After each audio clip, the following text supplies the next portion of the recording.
Guys നമ്മളെന്ന് വന്നിരിക്കുന്നത് അരുവിപ്പുറത്താണ്. ഇതാണ് ആറിലേക്ക് പോകുന്ന വഴി. ഒരു മരമുണ്ട് ഇവിടെ. ഇതാണ് അരുവിപ്പുറം ആറ്. ഇതൊരു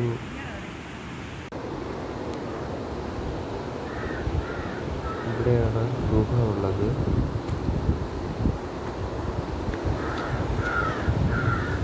ഈ കാണുന്നതാണ് ഗുഹാലയം.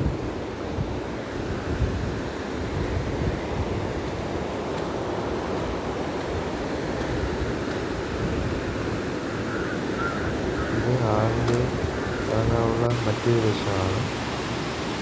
ഇവിടെയാണ് ഗുരു തപസ്സിൻ്റെ ഗുഹ ഉള്ളത്. നമ്മൾ ഇഷ്ടംപോലെ പാറക്കെട്ടുകൾ നമുക്ക് കാണാൻ സാധിക്കും.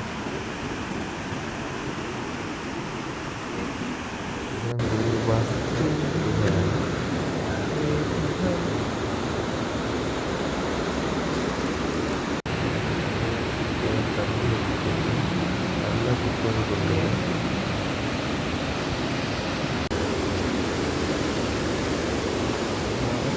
ഈ പാറക്കെട്ടുകളിലൂടെ അപ്പുറത്ത് പോകാൻ വേണ്ടി സാധിക്കും.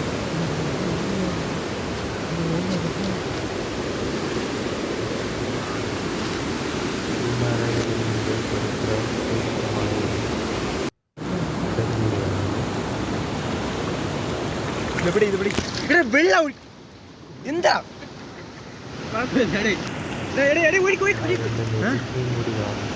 പിടിച്ചോ?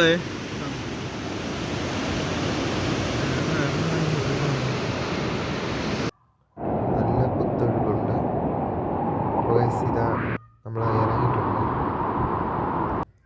നല്ല കുത്തൊഴുക്കുണ്ട്. എല്ലാവരും ഇറങ്ങും, സൂക്ഷിച്ചിറങ്ങും. ഇനി നമുക്ക് കൊടികുത്തി മലയിലേക്കാണ് പോകുന്നത്.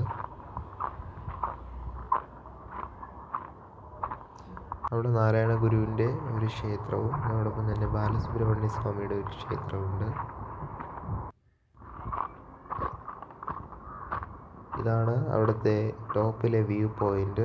നമുക്ക് ഇവിടെ നിന്ന് നെയ്യാറും അതോടൊപ്പം തന്നെ മറ്റ് സ്ഥലങ്ങളും കാണാനായിട്ട് സാധിക്കും.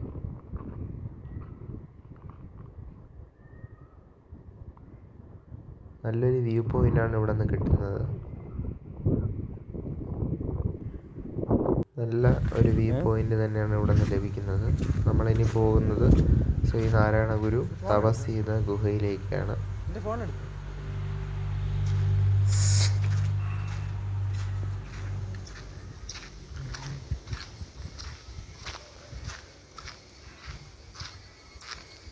ഈ പടികെട്ടിലൂടെ ഇറങ്ങി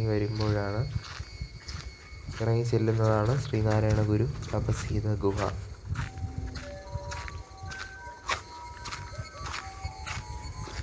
ഇതിൻ്റെ മുകളിലാണ് 2 ക്ഷേത്രങ്ങളുള്ളത്. വാഹനത്തിലൂടെയും നടന്നായാലും നമുക്ക് ഇവിടേക്ക് എത്താനായിട്ട് സാധിക്കും.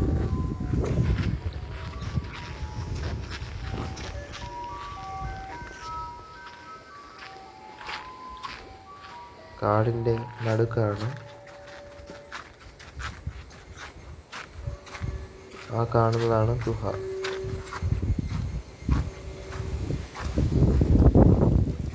വൈകിട്ടായതുകൊണ്ട് തന്നെ അധികം ആളൊന്നും ഇല്ലായിരുന്നു.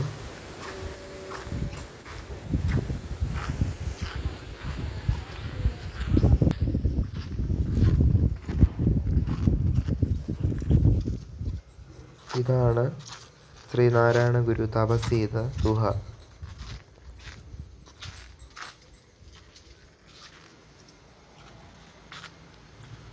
ഇതിൻ്റെ അകത്താണ് ശ്രീനാരായണ ഗുരു തപസ് ചെയ്തത് എന്നറിയപ്പെടുന്ന ഗുഹയാണ്. ഇതിൻ്റെ അകത്താണ് ശ്രീനാരായണ ഗുരു തപസ് ചെയ്തത്. ഇടുങ്ങിയൊരു സ്ഥലമാണ്, കാണാൻ സാധിക്കും.